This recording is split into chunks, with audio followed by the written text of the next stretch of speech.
SRK Engineering College, Water Environment Technology Research Center, Coordinator Professor P.A. Ramakrishnan-Raju. ఈ రీసెర్చ్లో ప్రధానమైనటువంటి విషయం ఏమిటంటే strategic planning for water resources management using advanced biotechnologies అనే కాన్సెప్ట్లో, spring అనే కాన్సెప్ట్లో European Union, India, H2020, government of India, department of biotechnology చేసిన ప్రణాళికలో భాగంగా ఈ ప్రాజెక్టు SRKR ఇంజనీరింగ్ కాలేజ్తో పాటు 3 ఐఐటీలు, IIT Guwahati, IIT Varanasi, IIT ఖరగ్పూర్ల సహకారంతో, అలాగే యూరోపియన్ యూనియన్కి చెందిన 4 దేశాల సహకారంతో, నార్వే, ఫిన్లాండ్, పోర్చుగల్, హంగరీ 4 దేశాల్లో 6 సంస్థల సహకారంతో ప్రాజెక్టు మొదలుపెట్టాం. దీని యొక్క ముఖ్య ఉద్దేశం ఏమిటంటే పశ్చిమ గోదావరి డెల్టాలోని మొత్తం కాలువల స్టేటస్, పొల్యూషన్ స్టేటస్, డ్రైన్ల pollution status, land and water management aspects of the total delta అన్న విషయంలో మనం దీన్ని టెస్ట్ బెడ్ ఏరియా కింద తీసుకుని SRKR ఇంజనీరింగ్ కాలేజీ ఒక పార్ట్నర్ ఇన్స్టిట్యూట్గా, ఇది యాక్చువల్గా 40 కోట్ల ప్రాజెక్టుకి వాళ్ళు అడ్వర్టైజ్మెంట్ ఇచ్చారు. అందులో భాగంగా 200 కోట్ల ప్రాజెక్ట్ అడ్వర్టైజ్మెంట్లో 40 కోట్ల ప్రాజెక్టు ఒక భాగంగా చేసి ఐఐటీల సహకారంతో మాకు లభించినటువంటి సదవకాశం. ఆ సదవకాశం అని ఎందుకన్నానంటే ఇవాళ వెస్ట్రన్ డెల్టాలో ఉన్నటువంటి ప్రజలందరూ కూడా విపరీతమైనటువంటి కాలుష్యానికి, ఇటు పంట కాలువలు కానీ ఇటు మురుగు కాలువలు కానీ విపరీత కాలుష్యాన్ని ఎందుకన్నామంటే mismanagement of land and water and density of the settlements కూడా మన డెల్టాలో ఉన్నంత డెన్సిటీ ఆఫ్ ది సెటిల్మెంట్స్ ఇంకెక్కడ ఉండవు. సో ఆ వేస్ట్ ఇవన్నీ కూడా కాలుష్య కారకాలుగా ఉండటం మూలంగా ఈ స్టేటస్ ముఖ్య ఉద్దేశం ఏంటంటే ఈ status of the water pollution scenarios of canals and drains మేము డెవలప్ చేసి ఇవ్వటం అనేది మాది ఫస్ట్ రక్షణ కార్యక్రమం. ఇది 1 year 4 monthsలో మేము కంప్లీట్గా నా వెనక నుంచున్నటువంటి స్టాఫ్ సహకారంతో వాటర్ శాంపుల్స్, కెనాల్స్ వారీగా వాటర్ శాంపుల్స్, డ్రైన్స్ వారీగా వాటర్ శాంపుల్స్, ఆ కెమిస్ట్రీ అంతా చేసి ఈ మ్యాప్స్ అన్నీ డెవలప్ చేసి ఇవి మొన్న 30వ తారీఖునే, నవంబర్ 30వ తారీఖునే మేము యూరోపియన్ యూనియన్ కూడా మేము రిపోర్ట్ ఫామ్లో సబ్మిట్ చేశాము. ఇక్కడ ఉన్న కెమికల్ సినారియోస్ని రిపోర్ట్ ఫామ్లో వాళ్ళకి ఇస్తే ఐఐటి గౌహతి, ఐఐటి ఖరగ్పూర్ వాళ్ళు బయో ఎంజైమ్స్ తయారు చేస్తారు డిపార్ట్మెంట్ ఆఫ్ బయోటెక్నాలజీ సహకారంతో. బయో ఎంజైమ్స్ తయారయ్యాక ఈ సినారియోస్ అన్నీ కూడా యూరోపియన్ కంట్రీస్కి పంపిస్తే, ఈ 4 కంట్రీస్కి 6 సంవత్సరాలకు పంపిస్తే అక్కడ యూనివర్సిటీస్, ఇండస్ట్రీ, NGOs కూడా పార్ట్నర్స్ అని యూరోపియన్ యూనియన్ నుంచి. సో వాళ్ళ సహకారంతో యూరోప్లో ఉన్నటువంటి హయ్యెస్ట్ టెక్నాలజీస్ని మనం పశ్చిమ గోదావరి డెల్టాకి తీసుకొచ్చి ఆ టెక్నాలజీని అప్లై చేసి నీటి కాలుష్యాన్ని లేకుండా నీటి కాలుష్యాన్ని శుభ్రం చేయటం. ఇదివరకుట్లో శుభ్రం అంటే క్లోరిన్ కలపడం, అయోడిన్ కలపడం. ఇప్పుడు అది కాదు, బయో ఎంజైమ్స్ కలపడం. అందరికీ రొయ్యలు చెరువులు చేస్తున్నారు కాబట్టి ఎక్కువ పరిశ్రమలో కూడా ప్రోబయోటిక్స్ అంటున్నారు ఈ మధ్యన. ఆ ప్రోబయోటిక్స్ లాంటి ఈ బయో ఎంజైమ్స్ కలిపి నీటి కాలుష్యతను పూర్తిగా తగ్గించి సముద్రంలోకి పంపించాలనేటువంటి ఉద్దేశంతో మొదలుపెట్టినటువంటి ప్రాజెక్టు. సో ఫస్ట్ ఇయర్ సక్సెస్ఫుల్గా కంప్లీట్ అయింది. సెకండ్ ఇయర్ ఏమో ఐఐటీలు గౌహతి, ఖరగ్పూర్, థర్డ్ ఇయర్ ఏమో యూరోపియన్ కంట్రీస్ వచ్చి ఒక 30 స్పాట్ల highest intensity of the pollution ఉన్నటువంటి 30 ప్రాంతాలని కెనాల్స్లో 13, ట్రైన్స్లో సుమారు 16-17 ఐడెంటిఫై చేసాం. అక్కడ ఇన్స్ట్రుమెంట్స్, ప్రోటోటైప్ ఇన్స్ట్రుమెంట్స్ పెట్టి దాన్ని పొల్యూషన్ లేకుండా చేయటం అనేటువంటి ముఖ్య ఉద్దేశం. ఇక్కడ ముఖ్యమైన విషయం ఏంటంటే పశ్చిమ డెల్టాలో ముఖ్యమైన విషయం, మన కాలువలను చూస్తే మనకి GV canal highest pollution. GV canal అంటే ఇలా భీమవరం వైపు, తణుకు దగ్గర నుంచి భీమవరం వైపు వచ్చేది హయ్యెస్ట్ పొల్యూటెంట్ కెనాల్గా ఐడెంటిఫై చేయడం జరిగింది. తర్వాత వెంకయ్య వయ్యేర్ని 2వ కాలువ కింద ఐడెంటిఫై చేసాం. లోయెస్ట్ పొల్యూషన్ ఉన్నది ఏంటంటే ఇటు ఏలూరు కెనాలు, అటు బ్యాంక్ కెనాలు. దానికి కారణం కూడా అందరికీ తెలుసుందే, బ్యాంక్ కెనాల్ దగ్గర కొంచెం ఎక్కువ పరిశ్రమలు అవి తక్కువ, ఎక్కువ కల్చర్లో ఉన్నటువంటి ల్యాండ్ తక్కువ.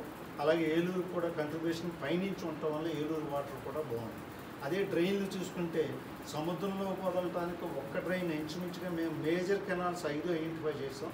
అలాగే 5 మేజర్ డ్రైన్స్ అంటే రన్నింగ్ ఫ్రమ్ గొంతేరు, యనమదుర్రు, రుద్రయకోడు, ఇటు ఉప్పుటేరు, అన్ని ప్రధానమైనటువంటి మురుగు కాలువలోనూ చేసాం.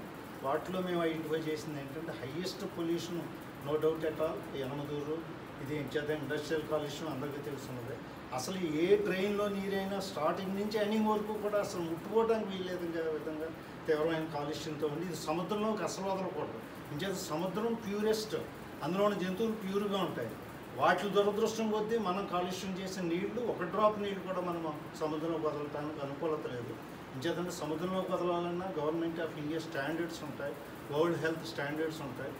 ఆ స్టాండర్డ్స్కి మించి ఉంది కాబట్టి వీటిని కూడా శుభ్రం చేయడం కోసం ఒక 17 పాయింట్స్ని డ్రైన్స్లోని 13 పాయింట్స్ని కెనాల్స్లోని ఐడెంటిఫై చేసి ఇది యూరోపియన్ యూనియన్కి ఇవ్వడం జరిగింది. ఈ టోటల్ ప్రాజెక్టు మోడీ గారు యూరోపియన్ యూనియన్ తీసుకున్న కార్యక్రమంలో భాగంగా స్వచ్ఛ భారత్లో పార్ట్గా ఆ క్లీన్లీనెస్ అనే కాన్సెప్ట్లో ఈ శుభ్రత కోసం చేసేటువంటి మా యొక్క పరిశోధన ఫలితాలు. దీంట్లో చాలామంది అంటే మరీ ప్రత్యేకంగా కోవిడ్ టైంలో వచ్చిన ప్రాజెక్ట్ అండి. ఆ సంవత్సరం 4 నెలలు కోవిడ్కి ఇక్కడ ఉన్నటువంటి 7-8 మంది స్టాఫ్లోనూ 5 ఎఫెక్ట్ అయ్యారు. అయినా సరే మేము వాటర్ శాంపిల్స్ కోవిడ్ టైంలో అన్ని కెనాల్స్, అన్ని డ్రైన్స్ ఎంతో కష్టపడి స్పేషియల్ కాంపోనెంట్ ఉపయోగించి మ్యాపింగ్ చేసి లేమన్కి అర్థమయ్యేట్టుగా, మా దగ్గరకు వస్తే అర్థమయ్యేట్టుగా స్టేక్ హోల్డర్స్ని కూడా ఇన్వాల్వ్ చేసి స్టేక్ హోల్డర్స్ కాన్క్లేవ్ కూడా డెవలప్ చేసి ఇక్కడ మేము మీటింగ్ కండక్ట్ చేయడం జరిగింది మొన్న 6వ తారీఖు. ఇది ప్రధానమైనటువంటి ఉద్దేశం. పశ్చిమ జిల్లాకు సంబంధించి ఎన్ని చదరపు కిలోమీటర్లు ఇస్తారు? తర్వాత మీకు ఏ గ్రామాలు, 800 గ్రామాలు, ఏ పట్టణాలకు సంబంధించి ప్రధానంగా జరిగింది? తప్పనిసరిగా అండి. ఈ వెస్ట్రన్ డెల్టా అంటే సుమారుగా 2500 స్క్వేర్ కిలోమీటర్స్, సుమారుగా 811 విలేజెస్ అండి. 811లోనూ 5 టౌన్స్ ముఖ్యంగా. ఆ టౌన్స్ అందరికీ తెలుసున్న టౌన్సే తాడేపల్లిగూడెం, తణుకు, వేవరం, పాలకొల్లు, నర్సాపురం. సో ఈ టౌన్స్ దగ్గర నుంచి ఈ కెనాల్స్లోకి, డ్రైన్స్లోకి ఏ రకమైన కాలుష్యం జరుగుతుంది అని చెప్పి వాటి మీద, అలాగే మన అగ్రికల్చర్, ఎక్వాకల్చర్ ప్రాక్టీసెస్ చూస్తే aquaculture almost western delta total unit కింద తీసుకుంటే 30% ఆల్రెడీ ట్రాన్స్ఫార్మ్డ్ ఇంటూ అన్ ఎక్వాకల్చర్. ఓన్లీ 57 సంథింగ్ మనకి అగ్రికల్చర్గా ఉంది. అంచేత ఈ అగ్రికల్చర్, ఎక్వాకల్చర్ కూడా intensive cultural practices and traditional కాదు. ఆ ఇంటెన్సివ్ అంటే ఇప్పుడు మనకి తెలుసుంది ఎక్వాకల్చర్లో ఏకంగా లక్షల ఎకరానికి వచ్చి కల్చర్ చేస్తున్నారు. ఈ intensive culture generally it requires highest amount of pesticides and getting saline water from deeper ఆక్విఫర్స్. ఈ వెనామికల్చర్ తణుకు దగ్గర, పెనుకొండ దగ్గర, అత్తిల దగ్గర కూడా చేస్తున్నారు. ఈ సెలైన్ వాటర్ని పైకి తీసుకురావడం, మిక్స్ చేయటం, బ్రాకిష్ వాటర్ కింద తయారు చేయటం, after harvesting letting out the same brackish water in to the canals and drains. So entire canal network, entire drain network already slowly turning into a saline pockets, and thereby in future we are expecting it only nothing but a saline desert. Delta going to become a saline desert. That is our prediction, because being a technical institute we should predict all these things. తాగునీరుకి సంబంధించి వీటిలో తగ్గుతూ ఉంటుంది. అందుకే తాగునీరు కాలువలు కూడా మొత్తం ఉంటుంది పూర్తి స్థాయిలో. వెస్ట్రన్ డెల్టాకి సంబంధించి ఏమైనా ఉన్నాయి అసలు మీరు అక్కడ వెస్ట్రన్ డెల్టాకి సంబంధించి తాగునీరు కానీ ఇప్పుడు నీటి కూడా పరిస్థితి అది ఎలా ఉంటుంది? ప్రతి మనిషి చెప్తాను.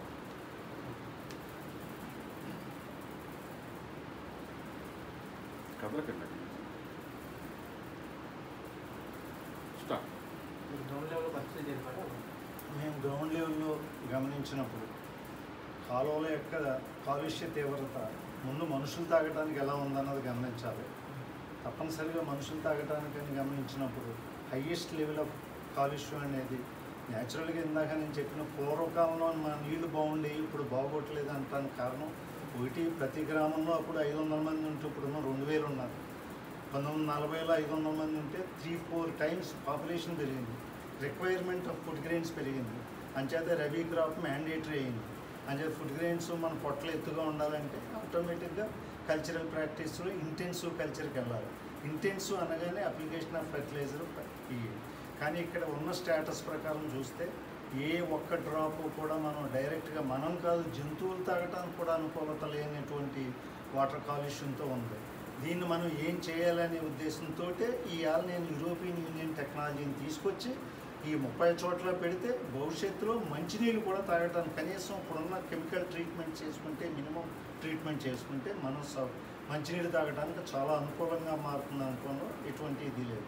మన క్వాంటిటీ వైజ్ ప్రాబ్లం లేదు. రేపు పోలవరం వస్తుంది, quantity wise problem, but quality wise highest. ఇంచేత గోదావరి మీద కూడా tail end of the Godavari మనం ఉన్నాం. ఆల్మోస్ట్ ఛత్తీస్గఢ్ నుంచి, హైదరాబాద్ నుంచి, మహారాష్ట్ర నుంచి, మధ్యప్రదేశ్ నుంచి వచ్చే కాలుష్యం అంతా కూడా అల్టిమేట్లీ అక్యుమిలేట్స్ అది ధవళేశ్వరం బ్యారేజ్ అని. అక్కడది కూడా హైయెస్ట్ పొల్యూటెంట్ వాటర్ అది. అంచేత ఫ్యూచర్లో ఈ బయోటెక్నాలజీని ఉపయోగించి పాజిటివ్ బ్యాక్టీరియాతో నెగిటివ్ బ్యాక్టీరియాని, ప్యాథోజెనిక్ బ్యాక్టీరియాని కిల్ చేసి మంచి చేయటం అనేది మా ప్రధాన ఉద్దేశం. స్వచ్ఛ భారత్లో గంగాకి 5 ప్రాజెక్టులు ఇచ్చారు. గోదావరి సదరన్ ఇండియాలో ఆ గోదావరి డెల్టాకి సంబంధించి ఒక ప్రాజెక్ట్ ఇవ్వటం జరిగింది. ఇది ముఖ్య ఉద్దేశం. ప్రజలకు సంబంధించి ఎటువంటి తప్పనిసరిగా ప్రజలు ఇమీడియట్గా గమనించవలసిన విషయం ఒకటండి. ఈ ఎక్వా పరిశ్రమని ఎడ్జసెంట్ టు ది కెనాల్స్ తవ్వి వాళ్ళు అవుట్లెట్స్ కూడా అదే కాలువల్లోకి వదలటం అనేది చాలా అభ్యంతరకరం. ఇంచేతంటే కాటన్ 1850s డిజైన్ చేసినప్పుడు ఆ 2 పర్పస్లకే కెనాల్స్ డిజైన్ చేశాను. సెటిల్మెంట్స్ అన్నిటికీ మంచినీళ్ళు ఇవ్వాలనే ఉద్దేశంతో అవే కెనాల్స్తో ఇరిగేషన్కి సప్లై చేయాలనే ఉద్దేశంతో, ఆయన మంచి ఉద్దేశంతో, లో పాపులేషన్ కాబట్టి అది అలా చేశారు. కానీ ఇప్పుడు దురదృష్టం కొద్దీ మనకు పాపులేషన్ డెన్సిటీస్ బాగా పెరిగిపోయింది. దాంతో ఇక్కడ ఇప్పుడు వచ్చేటువంటి కాలుష్య తీవ్రతని ఎందుకంటున్నామంటే ఇప్పుడు నేను చెప్పేటటువంటి అన్ని సాలిడ్ వేస్ట్ని పంట కాలంలోకి వేసేసి ఇప్పుడు ఎదవరకు భయపడేవారు. పంట కాలంలో ఏదైనా వేస్ట్ వేయాలంటే భయపడేవారు. ఇవాళ 5 టౌన్స్లో ఉన్నటువంటి వేస్ట్ అంతటినీ పంట కాలంలోకి చేస్తున్నారు. 5 పక్కన ఉన్న ఎక్వా పరిశ్రమ, కెనాల్ పక్కన ఉన్న ఎక్వా పరిశ్రమలు ఓపెన్గా డే టైం వాటిని లెట్అవుట్ చేస్తున్నారు కెనాల్స్లోకి నీళ్ళు. ఆ నీళ్ళే మనకు మంచినీళ్ళు చెరువు. మొత్తం 811 గ్రామాలకి కూడా ఎక్వా పరిశ్రమ నుంచి బయటకు వచ్చినాయి. మీరు తణుకు, పెనుగొండ కూడా అనుకోకలేదు. అక్కడ కూడా almost 10 to 15% of the lands already converted for aquaculture. Letting out the water in the at Penugonda, Tanuku. Very most dangerous. Tanuku దగ్గర నుంచి కాలో మనం ఆ జీవీ కెనాల్ అన్నామంటే అది మన భీమవరం కింద దొంగపిండి యువతల వైపున చిన్న గొల్లపాలెం వరకు కూడా అదే కాలువ అనమాట. పైనుంచి కిందకు 100 కిలోమీటర్ల లెంగ్త్తో పొల్యూట్ చేసుకుంటూ సాయిల్స్ని పొల్యూట్ చేస్తుంది సెలినైజేషన్. సర్ఫేస్ వాటర్ని సెలినైజ్ చేస్తుంది, గ్రౌండ్ వాటర్ని సెలినైజ్ చేస్తుంది. అది మన 10 సంవత్సరాల తర్వాత ఉండేటువంటి సినారియో. బాగా ఎక్కువ టైం వచ్చి ఉంటుంది.